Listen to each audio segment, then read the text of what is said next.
Generation warriors, grit and grind.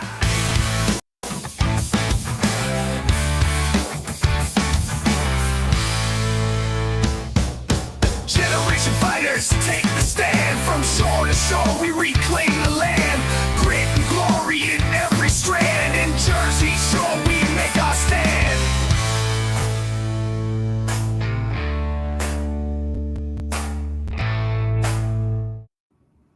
Hello, everyone, and welcome back to another episode of the Jersey Shore Podcast. That's S-U-R-E, because we are always sure. Brought to you by the Great America's Pulse Network. We have a special guest that I'll introduce pretty soon. That's been on before. Awesome guy. But I want to get to the breaking news / monologue. I'm going to try to include that and shorten the monologue so we can get to the topics. So, Here's your breaking news. There's a lot of breaking news out there. You can see it going across the bottom. But I'm just going to go with this one because this one I think is pretty important. This afternoon we learned that former special counsel Jack Smith and his Arctic Frost team tracked private phone communications of nearly a dozen Republican senators during the J6 probe, call records, who they dialed, and location data, according to an FBI document described to reporters in a briefing on Capitol Hill. If true, that's not just aggressive, that's a direct hit in the separation of powers and the privacy of lawmakers elected by you. Where were the limits? Who signed the subpoenas, and what were the guardrails that were in place? We'll be demanding answers very soon. And I want to know, you guys, all the listeners out there, you should want to know, because this is really important. I mean, the fact that they're tracking senators' emails and phone calls and all that stuff, that's a huge problem. So for now, we're going to move into our first segment. We're still kind of stuck on this government shutdown. I mean, the government shutdown, that's why I'm naming this first segment, the national shutdown, day 6, who owns it? And it's going back and forth over who owns this is ridiculous. And we all know it's the Democrats own it, and the Republicans are trying to get it back open. They never want to shut it down to begin with. So we'll get into this segment. I want to introduce our special guest. Bring him on, Justin Murphy, former U.S. Senate candidate in New Jersey and future U.S. Senate candidate in New Jersey. How you doing, Justin? Good evening, Damon. How's everything? It's good. It's good. I mean, trying to get through all this stuff, all the craziness in this world, in this state. I mean, there's a lot of stuff to talk about. I mean, every day the news is, there's just something else that hits you. You're like, I can't believe that this just happened again. And it is. It seems nonstop. The news cycles are, their circuits are overloaded. There seems to be so many stories that you could focus on. And, take your pick. Take your pick. My circuits are overloaded. I'll tell you that right now. I mean, between work and side work and the kids and the games and and then the podcast and radio, I'm definitely overloaded. But still got to keep on going. We all live busy lives, that's for sure. Yeah, for certain. So I wanted, before we get started the segment, Justin, I want to play one of these clips by, and I say this sarcastically again, our favorite Congressman Donald Norcross. So let's play this clip. Hi, Congressman Don Norcross here. Day 6. America held hostage by this Republican shutdown. It's bad enough that the services from the federal government that we're coming accustomed to, Social Security, Veterans Health, things like that, are shut down. Unfortunately, almost 750,000 of those government workers are furloughed. But now our president, Donald Trump, wants to fire them.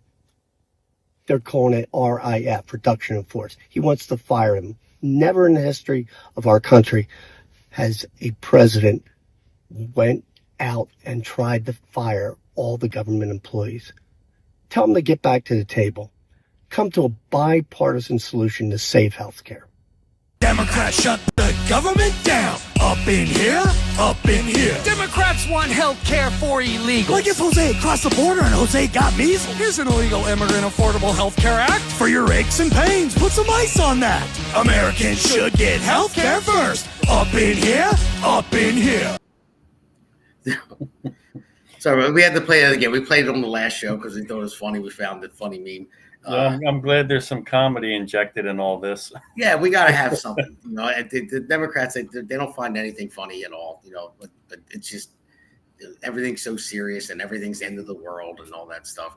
But Donald Norcross saying he's been doing a daily video like that, day 1, day 2, day 3, and I tell everyone all the time, and I even comment on his post. Like, tell the truth. 53 Republicans out there that wanted to keep the government open and voting to get it back open.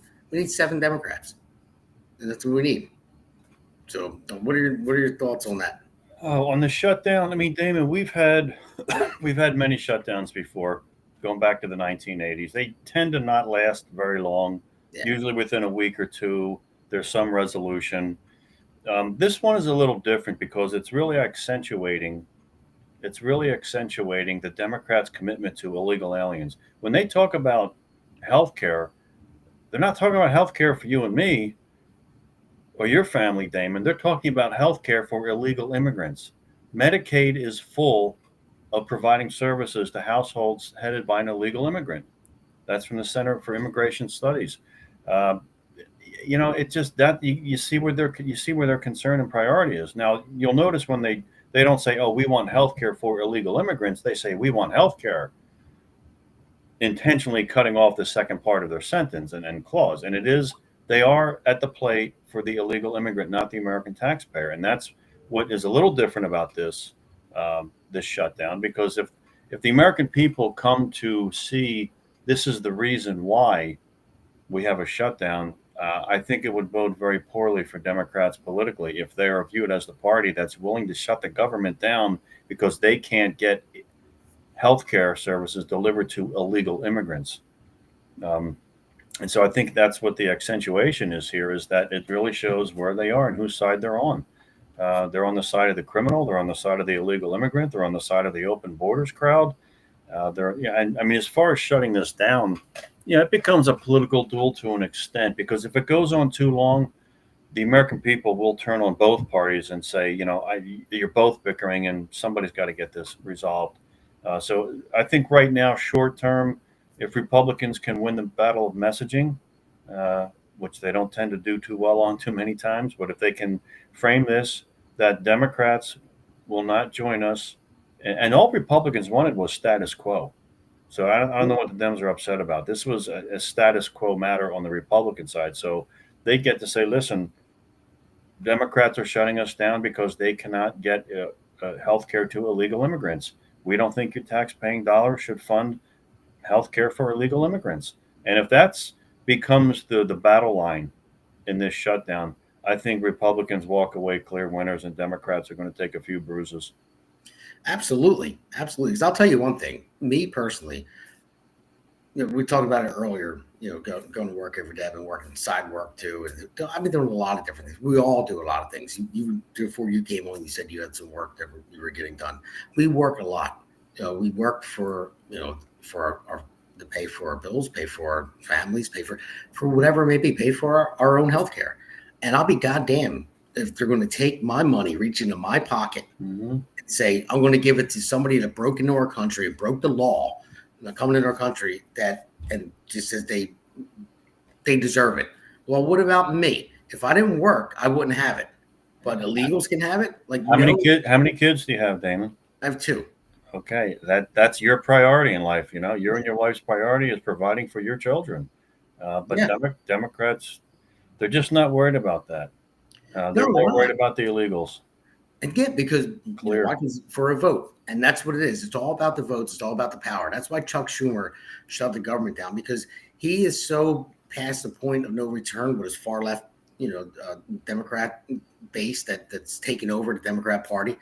And he's afraid that AOC is going to primary him, and he's afraid to lose to her. So he got shellacked last time he voted to keep the government open by his far left Democrat base. And now he's doing it to save his own skin, just for votes, get elected so it doesn't get primaried. So he could give give a damn about the American people, who he's supposed to represent, who he was elected to represent and take care of. He's a public servant, but he shut it down. The Democrats shut it down, and there's hands down. There's no question about it. Any news media that questions it, or somebody like Donald Norcross saying the Republicans need to come to the table, Trump needs to come to the table, as his dentures are almost falling out of his mouth as he's saying it.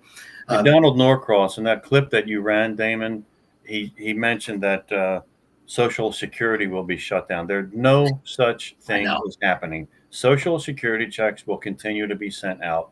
Essential personnel will continue to function and operate. Air traffic controllers will still be on the job. When we talk about government shutdown, we really don't shut down. You know what shuts down?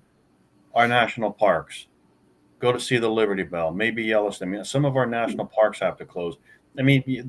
This massive government grinds to a halt where Social Security checks don't go out and our military doesn't get paid. No, it's just complete. And he knows that. He's been in Congress long enough. Because it's BS. That's what it is. It's just propaganda. That's all he's putting out there. He's just putting it out there to scare simply people. Not factual. It's simply not factual. Believe me, folks, we have enough government in this country to last us for a long time. It could use a diet. It needs to go on a diet. And the shutdowns that we experience periodically, they're very short-lived, and they're partial shutdowns at best. And it really affects national parks. Sometimes they have to close. But Social Security checks will still go out. There's just there's just no threat to that. That's a typical drum that they beat, and it's a lie, is what it is. And they're not mistaken. They know Social Security checks will still be mailed or still transfer electronically through the banking system. Doesn't even have to go through the U.S. Post Office in most cases. This is why people warranted and justifiably don't like politicians. Yeah. They don't get anybody to shoot them straight. So like I said, Damon, I think, that most shutdowns are short-lived. They're partial shutdowns. But you do want to be careful. One, you want to be on offense and win the battle of communication, which is always the rule number one in politics. This is about Democrats not getting taxpaying dollars to fund health care for illegal immigrants. That's why your government is partially shut down right now. And, with that, you do want to be careful that it doesn't drag on too long, because I think the American people would blame both parties at some point. Yeah, I think so too, because people are fed up with government. That's why people don't like politicians, like you said. Mm-hmm. But and just the lies that they spew out there, and I just want people to know that it has nothing to do with the Republicans. Listen, not every Republican is perfect. Not every politician is great. It doesn't matter what side you're on. Yeah, no, it's the game that they play, and we elect them. Well, I didn't elect any Democrats, I'll tell you that. Yeah, but but we elected them to serve their constituents, us, and that's what they're supposed to do. Yeah. They don't, and they play these games with our lives. And like I said, like you said, the shutdown isn't that big of a deal. They don't last that long. It's more of a scare tactic to get what they want, and that's what it is. And I'm fed up with it personally, and I just can't see. Excuse me. Like somebody like Donald Norcross, and even an AOC and all the other ones out there that are saying that, it's the Republicans, it's this and that. No, you're trying to give healthcare to illegals. It's right there. It's right in front of your face. That's what it is. And they're so beholden to that far left open border crowd. It's really it's where they're it's the hill they want to die on, to use war terminology. It's the line they're drawing, and all right, so be it. We'll see what happens. I think on the long term, it's certainly not a good strategy for them. There are millions of Democrats have left that party. Millions. I'm not saying they jumped into the Republican Party. That's a whole other issue. But they've lost millions of voters nationwide. And there's last I heard, it was somewhere around 2.5 million. I believe, north of 2 million is what I've read. Moved to Republican, and I just heard today. I have to be Jersey Shore about it. I can't. I have to verify it before. So I'm just saying what I heard. That 170,000 people in New Jersey. We just got 170,000 new registered Republicans in the state of New Jersey. That's what was on the news today. Somebody said something about. I didn't get a chance to look it up to verify it. I hope, Damon, that that people can see what's happening to the state and to the country. And I think certainly they did last year in the presidential election. But, it has to manifest itself politically at the ballot box. Okay, you cannot. You have to win elections to make changes. You have to shift the balance of power to make changes, to make legislative changes. You need legislators elected. You need chief executives elected, state and federal level. So that all of this unhappiness that people have, and generally they're disgruntled and aggravated and frustrated, especially here in New Jersey. It has to manifest itself politically. They have to go out and vote and throw these people out and replace them with people that have a clearer and better vision for the state. We'll see if that happens this November. I mean, last year when I campaigned in the primary for U.S. Senate, I would tell people, look, it's good. It's very good news for Republicans and the country that Democrats are hemorrhaging voters. And they should be, because it's no longer the party of the World War II, FDR, Depression era Democrat. It's no longer the party of JFK's Democrats. But that doesn't mean that they will come vote Republican. This has to manifest itself electing Republicans with a new vision and a new direction for the state, and for the country. Now, federal level is okay. Republicans have the House, the Senate, and the White House. We'll see if we can pick that up here in New Jersey. But it is, they have options. If you're a disgruntled Democrat, you can still remain and vote Democrat. You can just do it with a low enthusiasm. You can sit home. You can vote for a third party. So you can also come and vote Republican, but that's one of many options they have. And if you look at the numbers, Damon, for the presidential race in New Jersey in 2024, there's a lot of good news. Okay. But a lot of the ground that we picked up as a party, okay, and we picked up a lot of ground. I think losing by 14 points in 2016, and then by losing by like 5 points, we picked up 9, which is a pretty big swing. But a lot of that is more attributed to Democrats not voting Democrat. Because if the number of votes that Democrats lost between the last 2 presidential elections, if they would have voted Republican, Donald Trump would have carried New Jersey last year in 2024. So, it's a 2-step process. Yes, people are sick of Democrats. They're hemorrhaging voters. And I've said it a billion times. I'll say it again when I run next year for the nomination for our Senate seat in 2026. We have to inspire people to vote for us. We have to inspire people with a vision to step into our column and support our candidates. And if we don't do that, we're not getting the full benefit of the number of disgruntled Democrat voters that are out there. Yeah, most importantly, we have to get people out to vote. I mean, that's the thing. And you were the first person that told me a while ago that we only had about 20% of people that came out not last year's primary, I believe it was, and 20%. And then you look at Chitterelli's 2021 run. I think he only had somewhere around like 30% of registered Republicans that came out. Damon, it's frustrating because, right now we have, the good news is we have the most registered Republicans in the history of the country in New Jersey, 1.6 million. It's over 1.6 million, which is fantastic. We still have some ground to pick up. We're still outnumbered by a lot, but that's the most registered Republicans in the history of the state.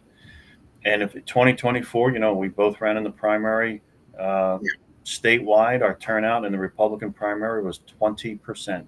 Yeah. And in 2024, that meant 1 million registered Republicans sat home and did not participate in the 2024 primary. So you go a year up, our recent primary for governor this past June of 2025. We had a little bit of an increase in turnout, which is good, raw vote and percentage wise, but we were still like in the 27 to 28% turnout. That's not even 30% turnout. It's miserable. Not only that, but because we got more registered Republicans, 1.2 million registered Republicans did not vote in the primary. So that number increased. And I've said it, it's not just apathy, it's a dangerously high level of apathy when you have that many people sitting home. And you got to get them out. Yeah, well, that's people, all Republicans out there, get off your butt and vote, or get the mail-in ballot and send it in. Because, if you think about it, look at Chris Christie, his reelect. Mm-hmm. Now, I'm not, like I said before, I'm not a fan of Chris Christie, not so much, but his reelect, he won by a landslide. Because 42% of registered Republicans came out to vote. 42%, and he won by a landslide. He did. So that's all. I mean, I'm asking all the listeners out there right now. And by the way, if you guys can ask some questions, go in the chat, and you can ask any questions that you want. So please feel free to do that, and like and subscribe on whatever platform you're watching on. Whether YouTube. No, it's work to get people. It's work to get people to turn out.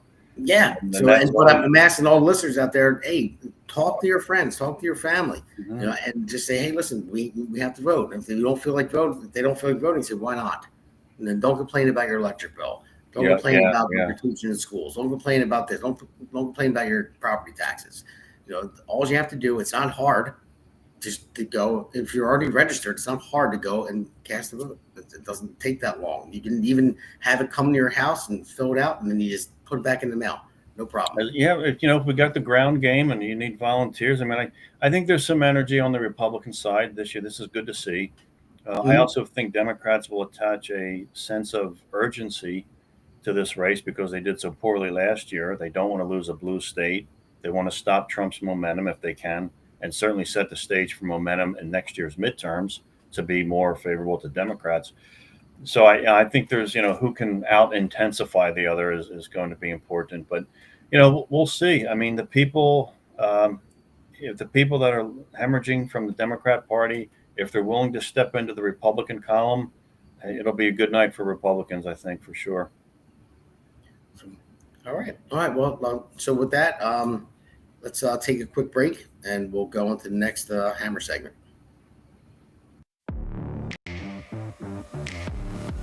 The APN's The Pulse podcast is hosted by Alexandra Levine from the Alexandra Levine Life podcast.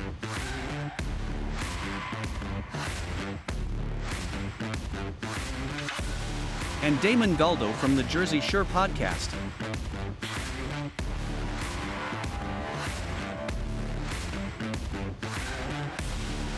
And Seth Eisenberg from the Conservative Corner podcast. Also, there will be 2 additional guests on every episode. The Pulse is live every Wednesday at 8 p.m. All right, everybody, welcome back to next Hammer segment. This one is political violence, okay by Dems, which is a problem.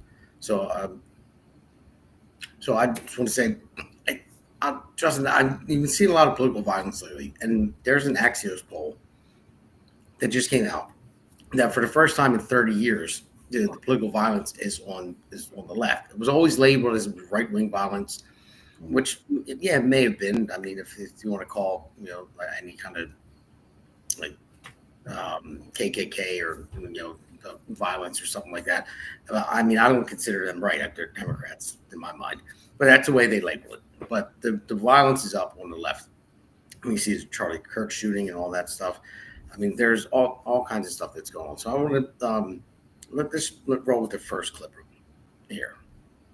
Soon after Luigi Mangione was accused of killing United Healthcare CEO Brian Thompson, the meme started, celebrating the cold-blooded murder, treating the alleged killer like a hero. He's become a symbol for this really enormous and radical and maybe unprecedented change in American culture. Anthropologist Max Horder works with the Network Contagion Research Institute, studying online threats. We're no longer so ashamed of this violence, but actually there's a large percentage of people that actually applaud it. In a survey of about 1,200 people conducted with Rutgers University, Horder found growing support for political violence among the younger, highly online, and ideologically left-aligned.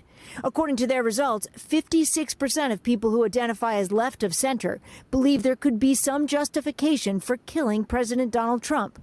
Hauntingly, a few months before he was assassinated, Charlie Kirk posted about the survey results on X.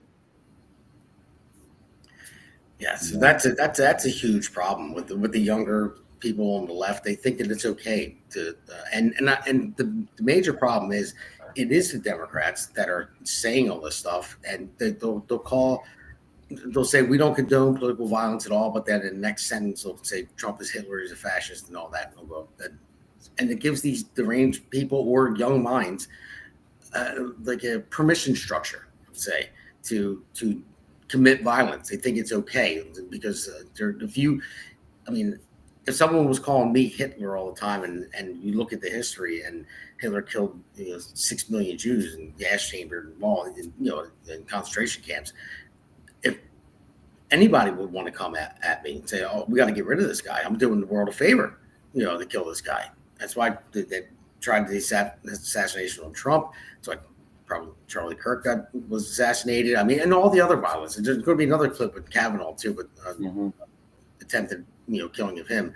That'll be coming up, and it's a little different story where I'm going with it. But yeah, what do you think about all this political violence right now with the left? It's like you can't talk to them. If they don't agree, they have to shut you down. They have to threat violence or kill you. Yeah. Damon, political violence in America right now is a problem on the left, plain and simple. I think the left is undertaking an effort to try to inject parity and say, 50% on the right, 50% on the left, let's condemn all of it. No, let's condemn all of it, okay, but let's also be honest and say the vast, vast majority of political violence in this country was perpetrated by the left, period, plain and simple, irrefutable. Okay, it's not coming from the right, it's coming from the left. There is a long list of left-wing political violence. I mean, you could probably take 2 hours to talk about it. Incidents we probably forgot about. The American people probably forgot about a left-wing lunatic, okay, was arrested for an attempted assassination on Supreme Court Justice Brett Kavanaugh, okay, because he's pro-life. Okay, and how many people remember that? Because there's so much goes on in the news cycle, like we talked about earlier when we first came on. But political violence, okay, in America right now is a problem on the left. It is not a problem on the right or anywhere else. It is a problem of the left. They are inculcating in young minds to be violent, to be militant, to be intolerant, to be uncivil, okay, to be myopic. And it's really, I mean, when you talk about a healthcare CEO gunned down, shot in the back and murdered, okay, and then you got some young people say, well, yeah, I mean, I mean, he's a healthcare executive, and we have people without healthcare, so we think this is okay. I mean, the darkness that's been inculcated in these young minds, it's staggering and it's alarming and it's a sickness. I mean, liberalism is a cancer. Left-wing political ideologies throughout history have been nothing but a mental illness and a cancer on the societies that they have afflicted. Prove me wrong. In the words of Charlie Kirk, prove me wrong. You can't, because it's a historical fact.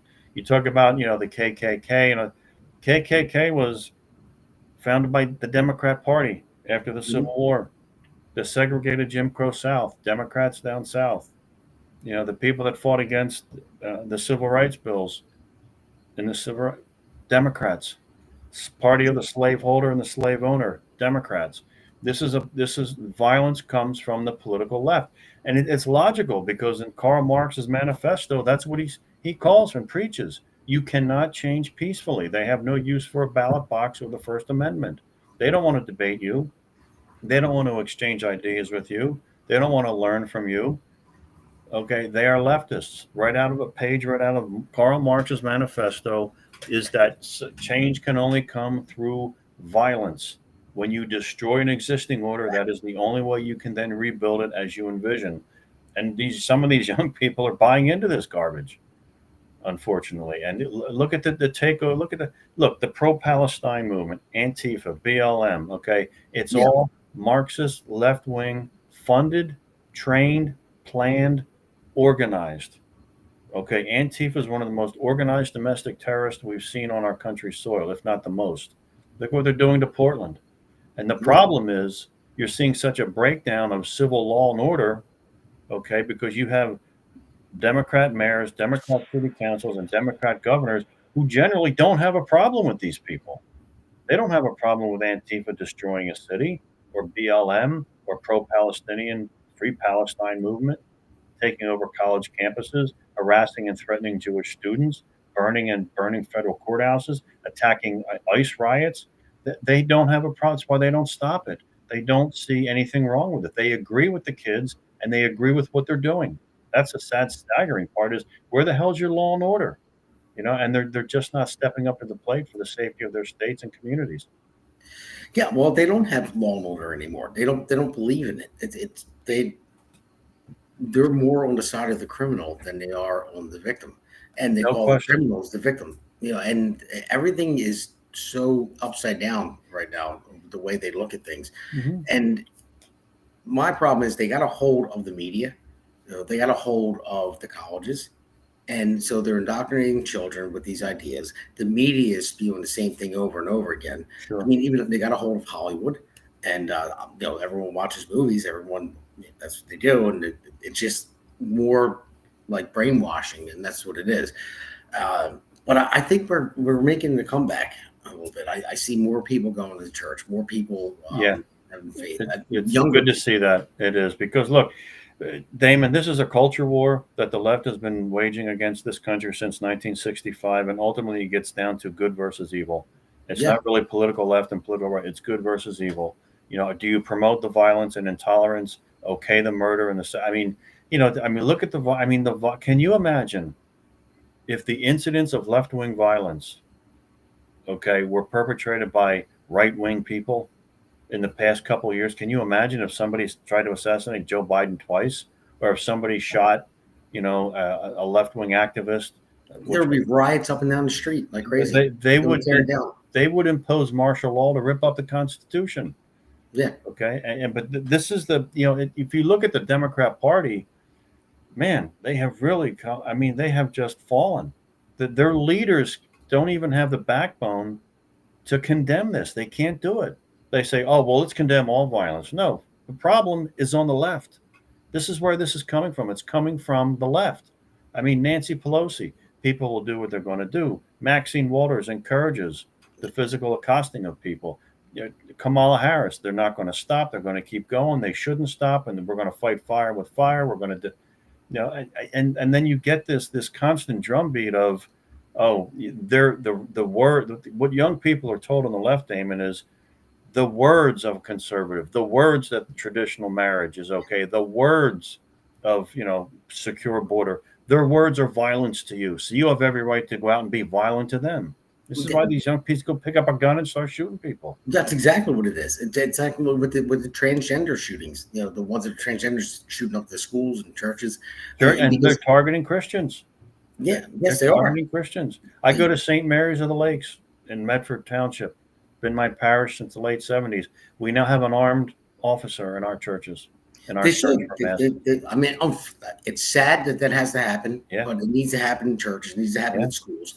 And the reason why is because the left and even left-wing media, all that, they tell when you have like gender dysphoria or transgender, it's an illness. It's a mental illness.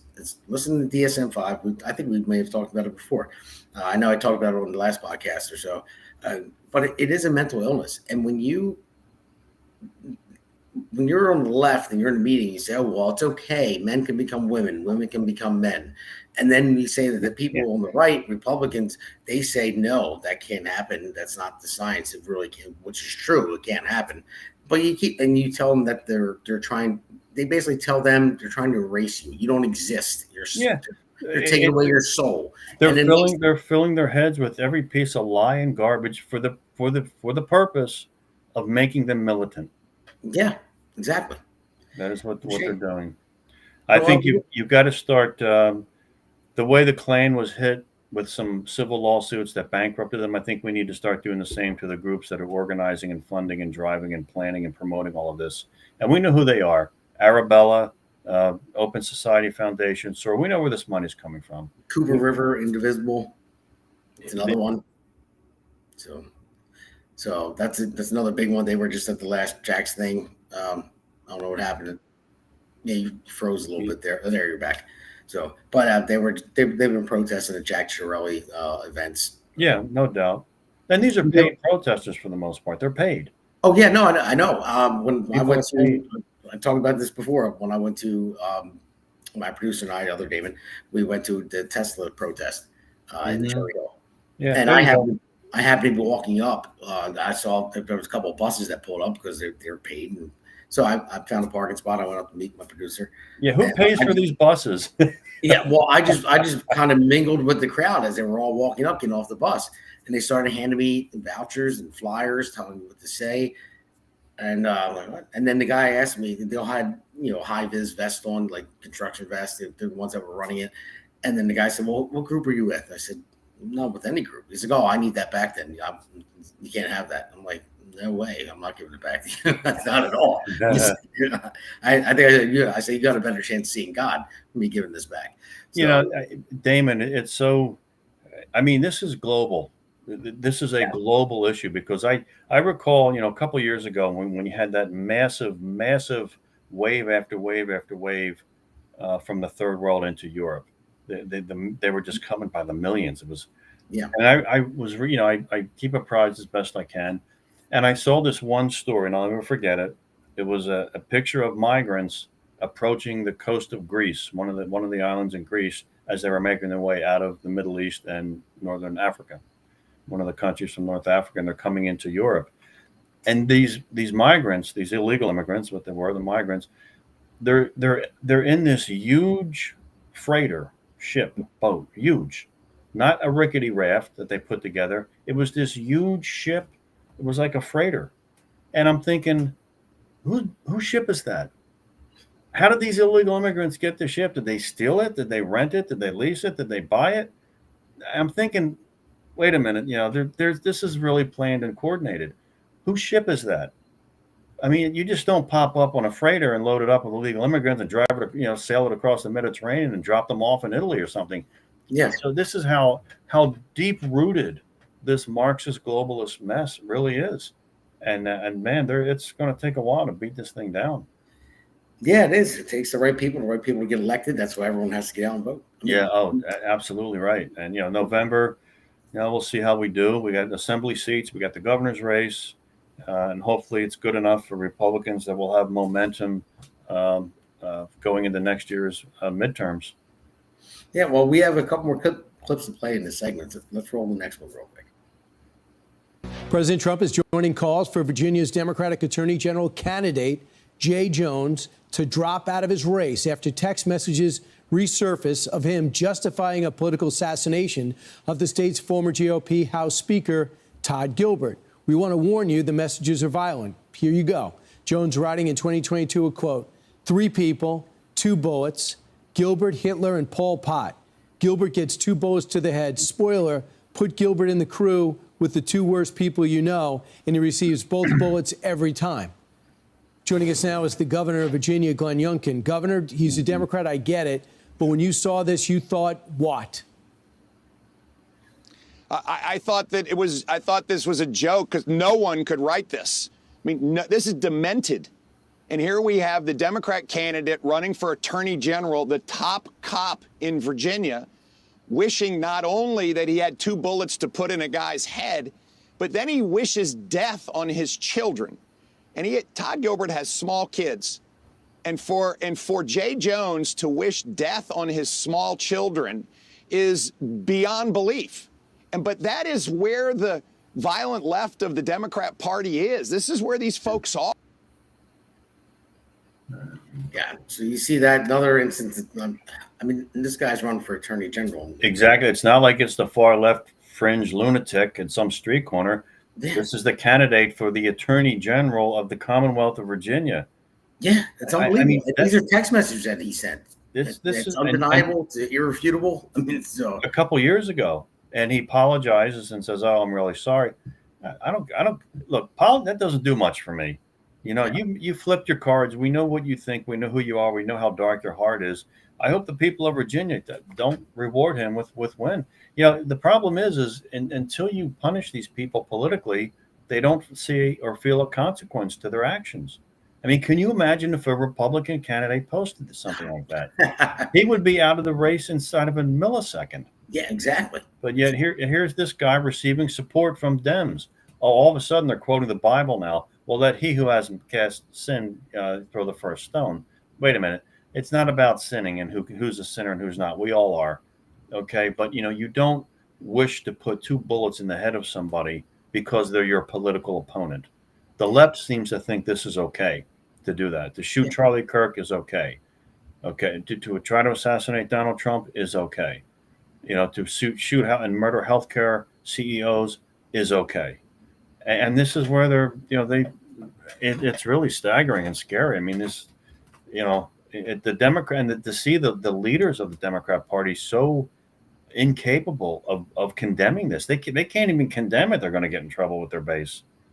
Yeah, that's the thing. If you look at the headlines about this too, they're so softly written, basically protecting this guy, saying, "Oh, well, yeah, of course." Not saying what he said was he was talking about murdering his opponent. He was talking about murdering his kids. Yeah. That is a big deal. Damon, do you remember back during, I guess it was a couple years back when Donald Trump was president, Peter Fonda, when he was alive, he's deceased now, but Peter Fonda, the actor, publicly stated that he hopes that Barron Trump, Donald Trump's son, was raped. I mean, why would you say that you wish that on a child? That's a sick individual. I mean, just because you disagree politically and you would hope harm on someone and wish they were raped and put them through that. Atrocious. It's just unspeakable. And look at the violence on the left. Because it's okay. It's okay for them, and because they have control of the media and everything else. If that, like you said, that was a Republican that said something like that, he'd be out of the race in a second. It would be the news. It would be headline news on every single channel for months. What you would see too, Damon, is not only not only of somebody like out of the race, but you would see the Republican Party as a whole condemn it and throw them out of the race, if not out of the party. Yes. Democrats don't do that. They make excuses for it. Oh, well, it's okay. He said he's sorry. Let's just forget about it. We certainly don't condone it, and yada, yada, let's move on. I remember back when David Duke ran for president in 1988. He was a grand wizard of the KKK from Louisiana, and I think he was a state senator for a while down there. He ran for president as either as a Republican, or he was trying to run in the Republican primary. The Republican Party, without delay and without hesitation, threw him out of the party. Okay, they said, you're excommunicated. We're throwing you out. You're not getting any resources. You're not going to have an R next to your name. We have nothing to do with it. I want to see when the Dems are going to do that to some of these people, and they don't. There's such a disparity and unequal. It's so uneven in the treatment. As when will Democrats police their own ranks? They can't, because that's their party right now. That's their base, and those are the people that the base is electing. With that mindset, those mindsets of violence, really horrible, scary. Because it's not the parties are so split right now to where, like you said, between good and evil. Actually, it's not about Republicans think this is the better road that we take, and Democrats, this is the better road that we take. It's so split that they don't care. They don't care about somebody getting killed. Okay, he got killed. Great, he's out of the way. Donald Trump got shot in the ear. Oh man, damn it, they missed. You know what, Damon? I mean, if you look at the Butler attempt on President Trump, obviously that was an intended headshot. Oh, for sure, yeah. Okay. If you look at Charlie Kirk's assassination, he got hit in the neck. That you don't shoot for the neck. That was an intended headshot. I think he didn't anticipate the bullet dropping. And from the distance, that's probably right. Yeah. They're intended headshots. Okay, and that's significant because they're trying to send a message to anyone on the right. We want you silenced, demoralized, on the sideline, and defeated. Not going to happen, but that's what the left wants. They wanted the visual effect of a head exploding. As sick as that is, they wanted that JFK boom. They wanted the brains to splat. They wanted the violence to be so graphic, that you would scare and send a message to other people. For the next Charlie Kirk, well, you know what? I'm not going to go through that, so I'm not going to take up Turning Point USA. I'm not going to start my own chapter. I'm not going to get involved. I'm not going to run for office. But those were intended headshots because they wanted the graphic and violent, real-time brain and headshot and head exploding so that people could see that. That's what they're trying to do. Nobody shoots for the neck. You're shooting for the head. Yeah. Trump turned at the right moment, thankfully, and grazed his ear, or it would have slammed right in the side of his head. That's significant because that's the type of violence they're trying to inject in our political system, and that's the type of violence they want to present to the American people. The graphic, unbelievable, as graphic and horrible that would be. But those were intended headshots, and they're significant. Well, then that is where they screwed up though, because look how many chapters opened up in Turning Point USA. Yeah, that's right. Look what happened. Trump got shot at, and he got elected. Okay? And we don't riot. We didn't riot. We didn't loot. We didn't burn. We didn't attack. We didn't attack people. We didn't call. We had candlelit visuals and prayer and all that stuff. And yeah, we prayed. And Turning Point USA. We have the Gloucester County chapter, Camden County chapter, South Jersey chapter, Burlington. It's all over the place. I ordered like 7, Charlie Kirk shirts, Freedom, or whatever they say, and I wear them. And I mean, everyone is talking about. There's still scumbags out there that still say, "I'm glad he got shot." But so, okay, get away from me. But you just riled up the base that are normal people, God loving, God fearing people that are coming together now and trying to take our country back because of this. So it's unfortunate, obviously, that Charlie Kirk was killed, but it's like Japan and Pearl Harbor, when they said I think we just woke up a sleeping giant. No question. I mean, the assassination attempt on President Trump and Butler had a clear benefit for Republicans politically. It hurt Democrats, and I think this Charlie Kirk assassination is doing the same thing. But I think about those 2 incidents, and I'm like, man, they were intended headshots, and to serve up that type of graphic to the American people, that's what they want. That's how violent, heartless, dark, and demonic these people are. That's what they're trying. They're not just trying to kill you. They want to do it in a certain way to scare other people. And those were 2 intended headshots. I'm almost sure, but nobody shoots for a neck. Yeah. No, I think it was a 30-06, and I actually own one too. From the distance, when the bullet drops, it does slow down. So I personally think that's what it was.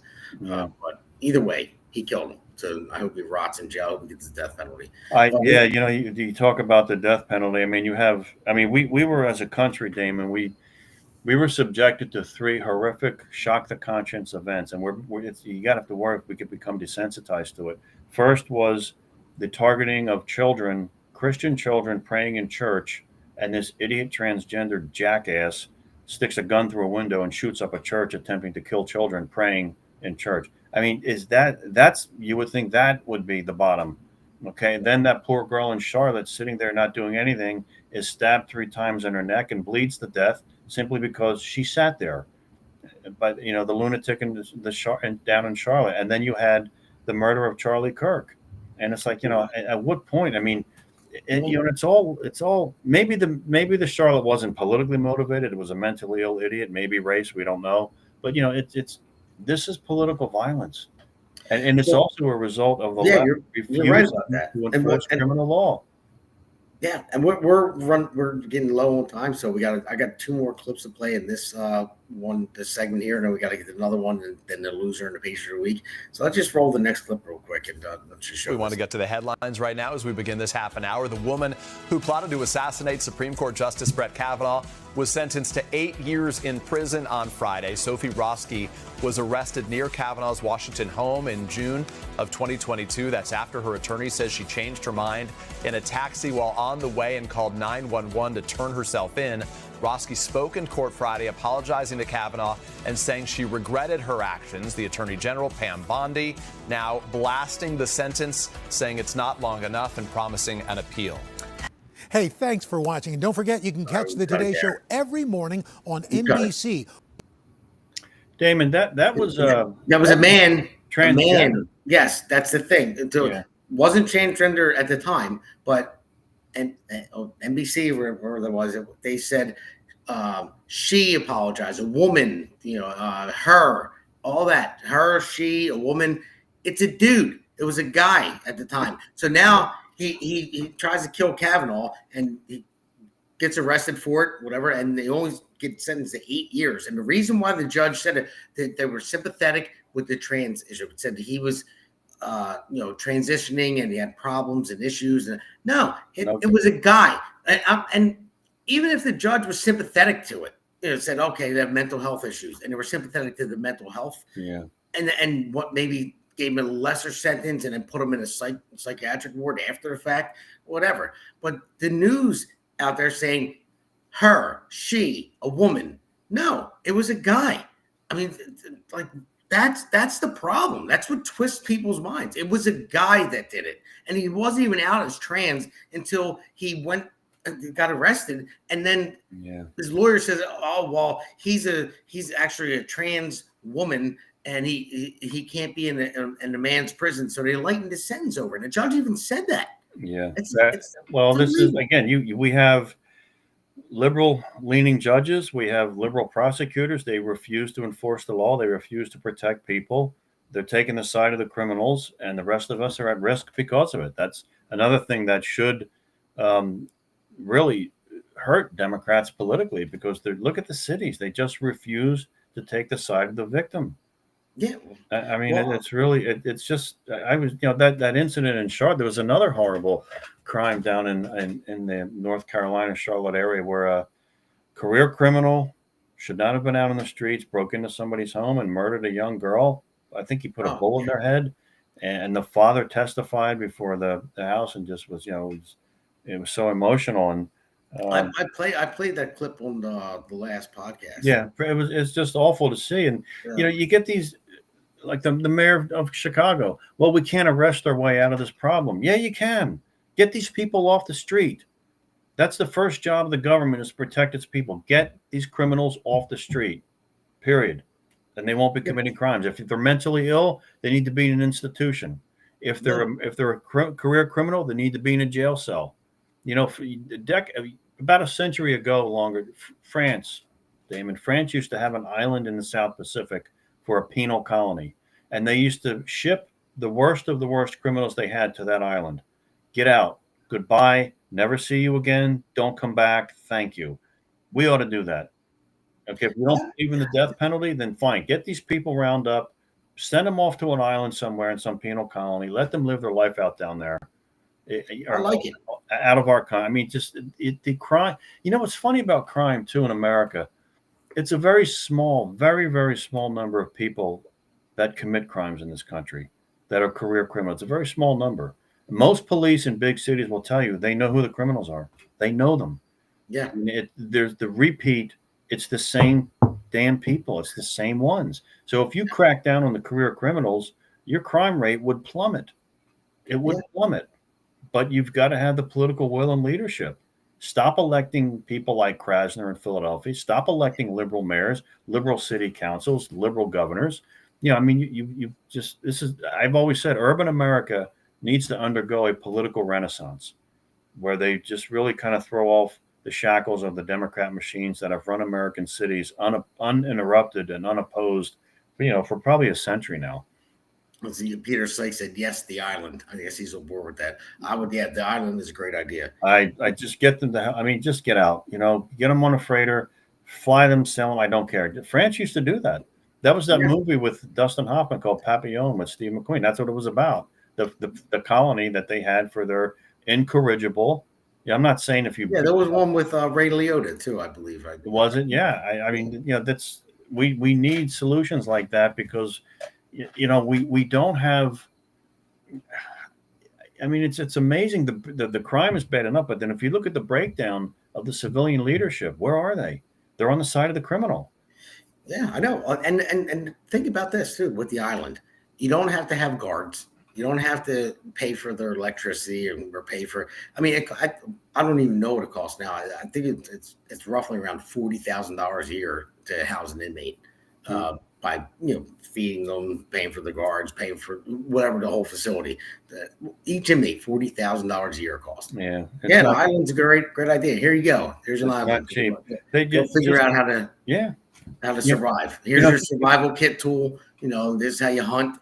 There you go. The problem. I mean, I think it was a work colony for France. They just went out there and rake mud all day or something. But the idea was get them out of the country, get them out of the penal system. They were incorrigible, they were too violent, and out they go. Now what we do, we turn them back into the streets, and they're career criminals. They're murdering innocent people. It's a sick, sad mess. And this is, I'm going to go to this next clip because we got to move on. This is a very, very sad story for all the listeners out there that are watching or listening. I just want to play because it proves a point. So let's roll this next clip. Yeah. Yeah, it should be coming up second. It was about a 6-year-old boy that was murdered in his house in front of his father and sisters. This is the guy in Kentucky? Yeah, he just got out. He only served 8 years. So because he's mentally ill.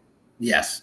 Okay, we know he's mentally ill because he murdered a toddler. So lock him up or put him somewhere. And it doesn't mean that you get a pass to murder someone because you're mentally ill. You need to be institutionalized or in a jail cell. One or two. Oh, I see. We lost that clip, but basically what it was is it was the father talking about it.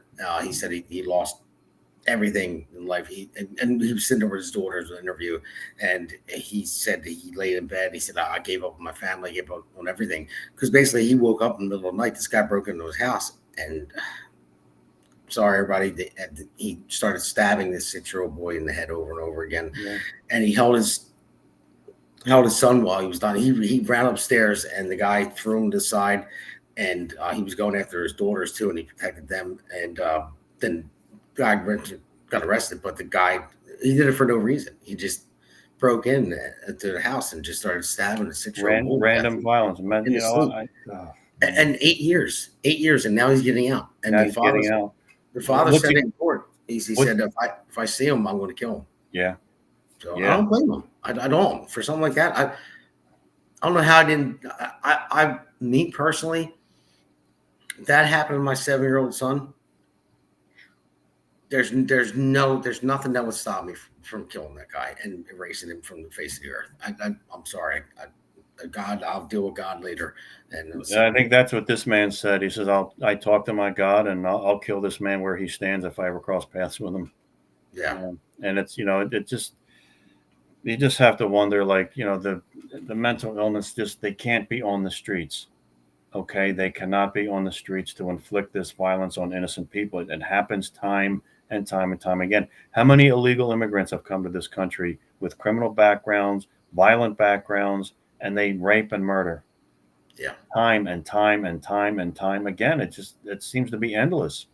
Now I think we're in better shape now with a secure border under President Trump, but we're really fighting these Democrat cities with crime and law enforcement now, because they're actually trying to stop ICE from enforcing the law. Yeah. Federal law. I mean, it's insanity.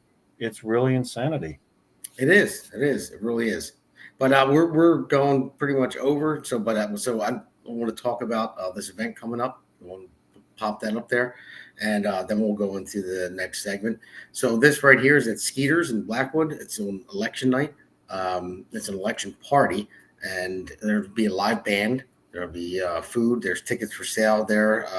The flyer, you can find it on Facebook. I posted it, and you'll see more coming out too. I don't know if you guys get to that QR scanner on there or not, but if you go on my Facebook page, Damon Galdo NJ, then you'll see it. I posted. I'll repost it again as well.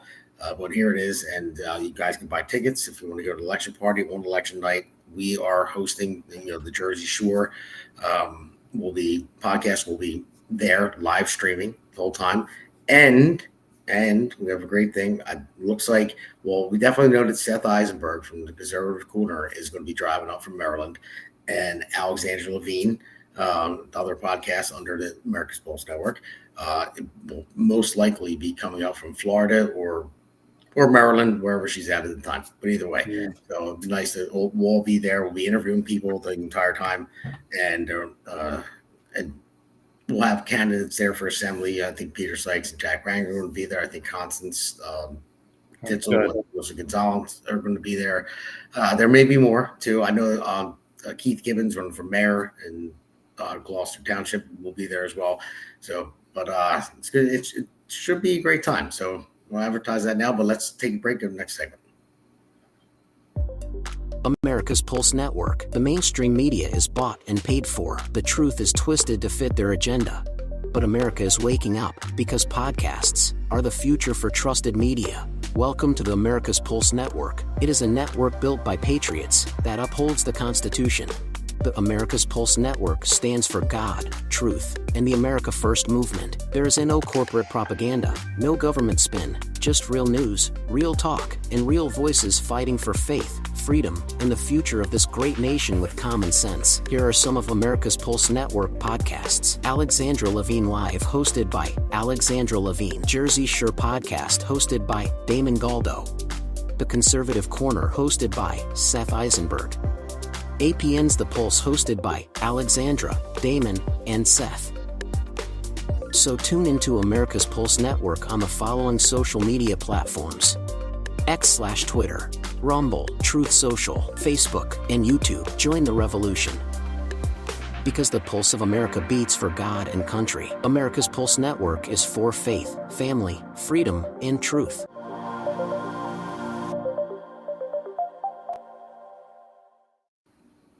Hello, everybody. Welcome back to the next Hammer segment, number 3. So this one is actually this segment. It's about New Jersey. So I labeled it Jersey Desk, Inspira's newborn SOGI form. How do we get here? And that's the sexual orientation and gender identity questionnaire. So if we can pull that up real quick, I want to show that. Yeah, this is disturbing to say the least.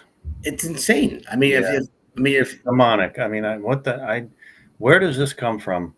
Anybody can see it. It basically says a patient.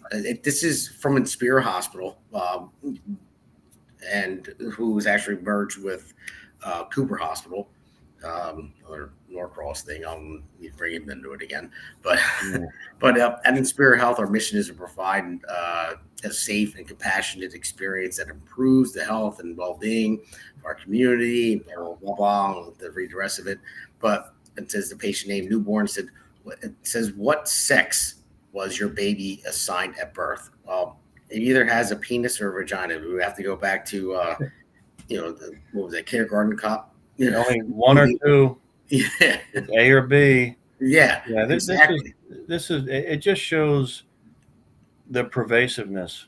I know it's insane, Justin. It is. And then it says, when it says, do you identify your baby as ? Female, male, transgender female? But they think a hospital system is circulating this. Yes, exactly. But it says, do you identify your baby as transgender female, trans woman, male to female, transgender male, trans man, female to male, gender queer, neither exclusively male nor female, additional gender category, self-described, please specify. Like the child's going to self-describe. Anyway, it's a baby. I mean, what the frig? Like, how did any parent that would like label their, and then says, which one of the following describes your baby? Lesbian or gay, straight or heterosexual, bisexual, zero or self-describes. Like, what's the baby self-describing? I mean, and what parent can, if you're a parent and you have a boy, or you have a girl, and you say, oh, well, she's a lesbian or he's gay. You need to take that baby needs to come out of that household immediately. Like, who would say that? Oh, it's okay if your son or daughter, as they're adults are gay. I'm okay with that. I mean, they're adults, they can make their own decision. But if you're a parent and you write down, oh, my son is gay, my daughter is a lesbian, my son is a girl, actually, and he's trans. It's the issue is the children. Yeah, it's the children. Yeah. I mean, it's children. Like, well, what kind of parent would say that? Like, Damon, unfortunately, you'd be surprised. There's a few out there. I mean, there are. There's got to be more than a few with that. Why would the hospital even have that form? This is how pervasive this madness is, and it's how real it is. Like, think about it. I mean, this is a major healthcare institution in America, and they actually circulate something like this to parents. Yeah. Madness. It escapes the mind. I really can't get over it. It bothered me so much when I saw this yesterday. Yeah, look at we're doing to public education. The curriculum in public education's been contaminated with it. It's going to take a long time, folks. Clean this up. It's a culture war. It's the culture war. It's real. It's open. The mask is off on the left, and it's a culture war that we need to win. Parental rights. I've said it a million times, Damon. The civil rights issues of our time are parental rights. Yeah, it definitely is. And then everyone listening out there, I mean, seriously, think about this. Tell people about this. Spread the word about it, because this is absolute insanity. That even if you should not be a parent if you fill out that your child is transgender, and it's How the hell would you know? yeah, and At that age. my kids get that means it's like I don't know, and I don't I'm lost for words for it. I really am, because Look, I this can't is another explain it. Yeah, Damon, this is another page out of the Marx playbook. Not just violence overall, but destroy the traditional family unit, destroy the relationship parents have with children. If you have a strong family unit, that's a cultural transmitter of values, and the left knows that, and the left hates that, and so the left attacks that. And this is an attempt to destroy the parent-child relationship. This is why, like with 5756, the policy in New Jersey, why do they want that? Because they want the parents to not be parents. They want to control the children's lives and upbringing, not the parents. They want the parents out of the picture. They want the parents to be criminally charged if they object to gender-affirming care for their 9-year-old. I mean, this is just madness to a height and degree I've never seen in my lifetime before. This is absolute insanity. But it's here, it's real, we have to fight it. Well, just let everyone know out there, anybody on the left that's watching, I'll be damned if you're going to do this to my children. There are some, Damon, there are some parents out there that support this. I can't comprehend it. I can't even get my mind around it, but there are. Thank God I don't think there's that many, but there are some. There are some. Well, there you go. Gender affirming care. How about no? Let the kids have their childhood. Stop indoctrinating them. And if they're an adult and they have a dysphoria issue, let's hope they can get the health care services they need when they're an adult. You don't mutilate children like this. My God, I mean, this is horrendous. Yeah, I know. And we're, like I said, we're getting late on time. So I'm going to rifle through this. But I see Pete Sykes just said no one can believe it's real. When I show it to him, he said, and his opponent, Louis Greenwald, voted in favor of it. There it goes on the screen right there. Super Blue Greenwald. He calls him Blue Super Blue Greenwald because he's been glued to the system for so long. He's been in for 30 years, so he calls him Super Blue. That's what he is. It's paid him very well. He's done very well. But he voted in favor of it. I mean, come on. We got to get rid of these Democrat ideologies, left out ideologies. But we have one more thing to pull out. And I want to bring this up because this is like for voter integrity, too. This is right here. I talked about this on Friday, and I labeled it as a big win. And I thanked Adam Wingate, our Gloucester County chair. It says South Jersey Democrats caught cheating illegally, redesigning ballots, and says New Jersey Superior Court found Gloucester County Clerk James Hogan had broken the law. So I thought it was a big win at the time. It just happened that Friday when they did the podcast. But it turns out it wasn't really a big win. They did win, but the judge ruled in Republicans' favor and said, yes, he broke the law, but they're not changing the ballots. So they just have to basically repay the $26,000 plus. Yeah, you mentioned. Yeah, that they paid saying vote this column, because it's supposed to be one column with Jack Ciattarelli and all the down ballot candidates for assembly and commissioner and so forth. It was supposed to be one column, but they broke it up into office ballots illegally. The Democrat clerk did, and the judge just ruled that it was illegal. So he's making them pay back the $26,000 they spent on, on advertising, campaigning, saying, hey, vote this column. But that's a drop in the bucket for Democrats. So they just spent $26,000 to cheat. So that's easy for them to do. So what do they care? They have tons of money coming in. They'll throw $26,000 in there to cheat. So all the mail-in ballots that we're sending in already, not getting changed. Not even the ballot when you go in to vote on the machine is getting changed. They're keeping it the same way. So the Democrats just spent $26,000 to cheat, and the damage is done already.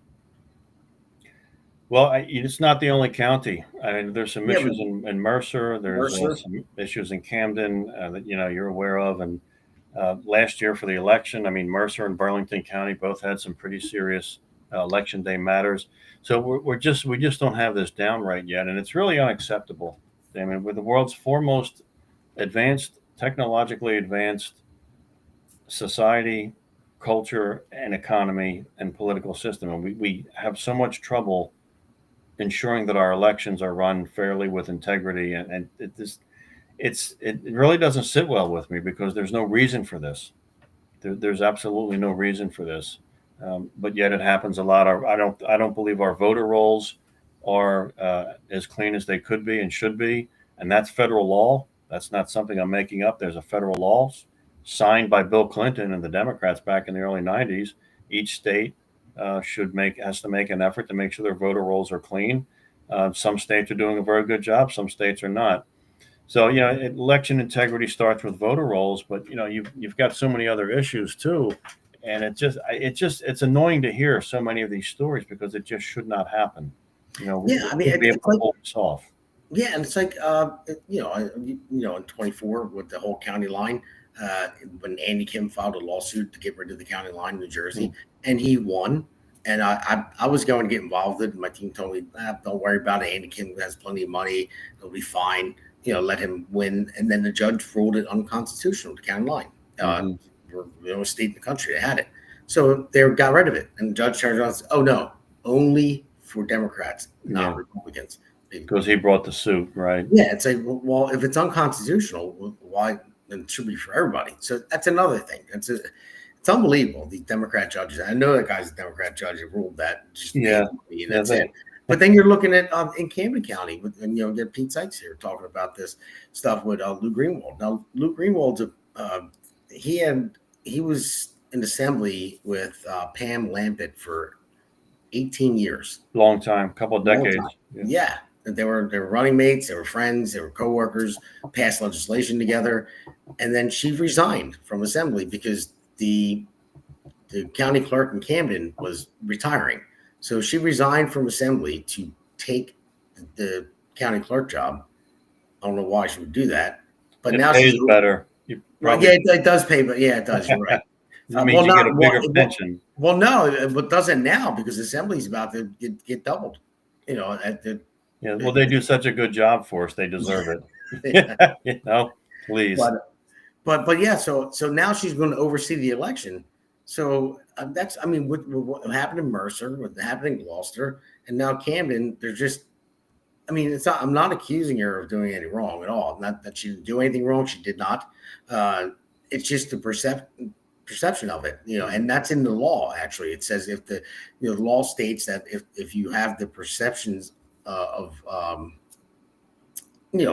any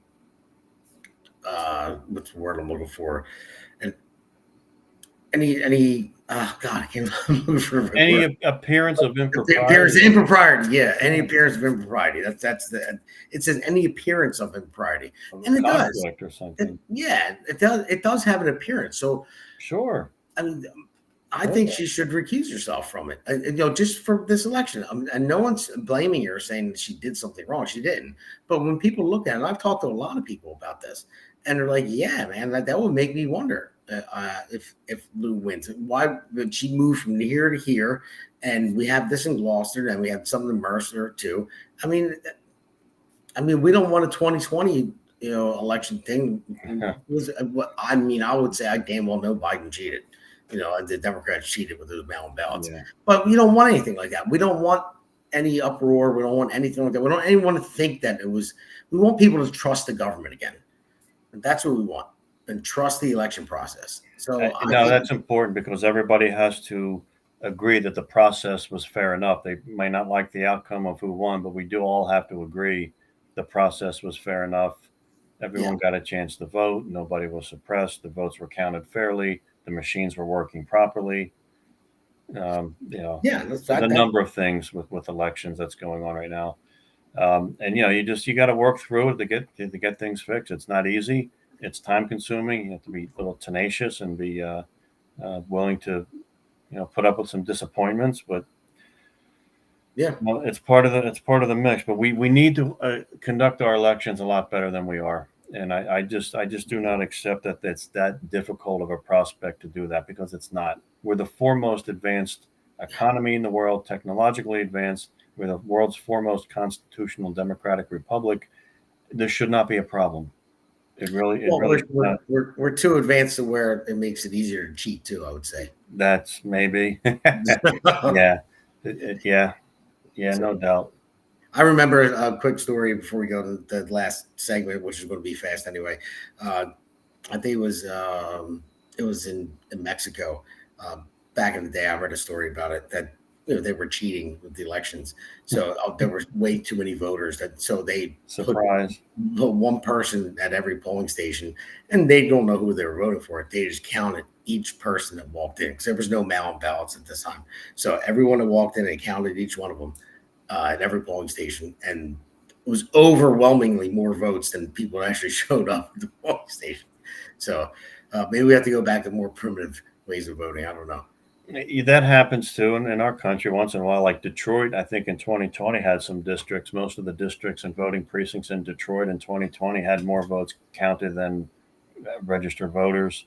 Yeah. The Judicial Watch forced a lawsuit on Los Angeles County a few years ago, and they found 1.5 million more registered voters than voting age adults in just Los Angeles County. I think if you clean that up, California is a toss-up state, in my opinion. If you clean those 1.5 million off the rolls in just Los Angeles County, I think California's a little more in play, in my opinion. Yeah, most likely. I mean, that's how do you get? Look, if you got a few here or there, that's one thing. But that many, it's calculated. Somebody's doing something. That's a little too much. Yeah, it's like Biden got 80-some million, most votes than any president in history. Yeah, come on. Don't think so. So, but all right, let's take a quick break, and we'll go to this last quick segment with the Patriot and Loser Award. Right.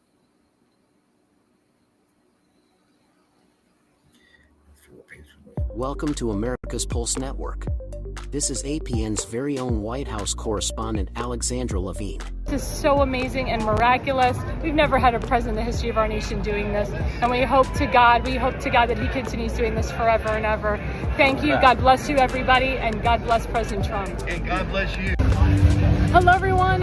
This is Alexandra Levine with the America's Pulse Network. I am the White House correspondent right here in the heart of D.C. as President Trump is celebrating 250 years of America and the military. Subscribe and follow America's Pulse Network on the above social medias. All right, everybody, welcome back. This last quick segment we're going to run through. And Justin, I want to just tell you, thank you for coming on. I appreciate it. As always, you are awesome. Great. No, I thank you for having us, and it's a great show. I'm always honored to be here, Damon. So let's all go to our Patriot of the Week award.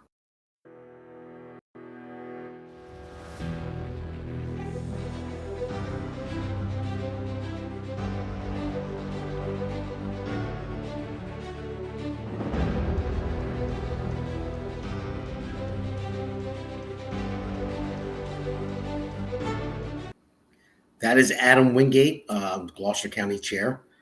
And I'm giving him the Patriot of the Week award because he fought hard in that lawsuit. We won, but we didn't win in the way that we wanted to win. Right. And plus, he spent a lot of money on the mail-in ballot initiative in Gloucester County for the first time since they had mail-in ballots like this, surpassed Democrats for the Republicans surpassed Democrats for mail-in. Good sign. Yeah, so he was pushing that initiative. He said, you can't beat them, join them. I know Trump's going to try to get rid of them in 26, which I hope he does. But he pushed that mail-in ballot initiative and fought for this lawsuit. So, Adam, you get the Patriot of the Week award. Loser of the Week award goes to none other than, let's roll it.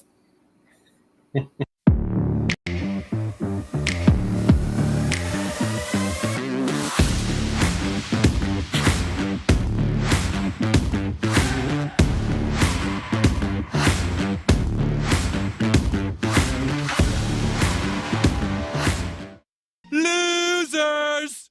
Losers! Losers! Losers! Losers! Ah, shut up! I still love that from South Park, the losers thing. But yeah, Donald Norcross gets the Loser of the Week award as he lies to the people all the time and putting a video out every single day saying it's the Republicans with the government shutdown. No, it's the Democrats. Fredo. I call him Fredo all the time. I think he likes that a lot. But seriously, so he's the Loser of the Week. And then, Justin, I just want to go. I'm going to roll into let's bring back up the flyer again, real quick, for the election party at Skeeters. Yeah, election night. Hopefully it's a good night for us. Yeah, I was going to do Seth's thing first. I forgot. I probably did that backwards. But so there you go. It's Skeeters election night. It's going to have food, live band, and we'll be streaming live Jersey Shore podcast under the America's Pulse Network, interviewing people as they're there, as the whole party's going on. And we're going to live stream the entire thing on every social media platform out there. And Seth is definitely coming. I'm pretty sure Alexandra is coming too. So it'll be great to have the Pulse team there. And this will be a great time. So, guys, just look it up on my Facebook page, Damon Galdo and Jay, and Damon M. Galdo and Jay, I'm sorry. And you'll be able to see it. I'll push it out there again as well. And then I want to roll into Seth's GoFundMe. Seth with his rotten foot. Poor Seth. I feel bad for him. I always mess with him all the time. So, Seth, I don't know how you're going to drive up here. Like, you drive with like just 1 foot. Well, everyone drives with 1 foot, but I don't know which foot it is. But gosh, he's doing better. No, he's been in the hospital a lot with his foot. I mean, he almost lost his foot. He had a lot of surgeries. It was horrible. The hospital bills are piling up, and there's his GoFundMe right there. So if you guys have anything, $5, $10 donate to help him out, we would greatly appreciate it, so he can hobble his ass up here to New Jersey from Maryland. So yeah, you need him up here on election night. Yeah. So, all right, everybody. Justin, thank you again, man. It was a great show. Always great talking to you. Damon, it's always a good show, and thank you for having me. It's always worthwhile to be here. I can't thank you enough. All right, and look forward to 2026 election. So let's hope so. God willing.